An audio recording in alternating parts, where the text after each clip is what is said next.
এই মেয়েটা জানতো তার বয়ফ্রেন্ড চোখে দেখতে পায় না, কিন্তু এই ছোট বাচ্চাটি একটি ভিডিও দেখিয়ে দেয় যেখানে দেখায় তার বয়ফ্রেন্ড রান্না করছে। এর জন্য মেয়েটি অনেক রেগে যায় এবং তার বয়ফ্রেন্ডের বাসায় চলে যায়। আর দরজা খুললে দেখতে পায় যে তার বয়ফ্রেন্ডের বাসায় অন্য একটি মেয়ে আছে। এরপরে মেয়েটি ঘরের মধ্যে ঢুকে যায় এবং গিয়ে দেখে যে তার বয়ফ্রেন্ড অনেক সুন্দরভাবে শুয়ে আছে এবং দেখে বোঝা যাচ্ছে যে রাত্রিবেলায় অনেক বেশি মজা করেছে। ভিডিওতে যাওয়ার আগে আমি তোমাদেরকে একটা কথা বলতে চাই, আমার চ্যানেলটা একেবারেই নতুন, তো তাই জন্য তোমাদের লাইক কমেন্ট আমাকে অনেকটা হেল্প করবে গ্রো করার জন্য। তো লাইক কমেন্ট করতে ভুলো না।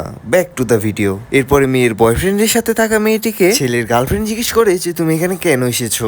তখন সেই মেয়েটি বলে এখানে যত কিছু হয়েছে সবকিছুই অ্যাক্সিডেন্টলি হয়ে গেছে। আর এই কথা শুনে ছেলের গার্লফ্রেন্ডটি অনেক বেশি রেগে যায়। আর তার গার্লফ্রেন্ড এটাও বলে দেয় যে ছেলেটি অন্ধ না, যার কারণে সেই মেয়েটিও অবাক হয়ে যায়। এরপরে ছেলের গার্লফ্রেন্ডটি সেই মেয়েটিকে অনেক বেশি কথা শোনায় এবং রাগ করে বাহিরে চলে আসে। আর মেয়েটি চলে যাওয়ার সময় সেই পিচ্চিটিকেও চড় মেরে যায়।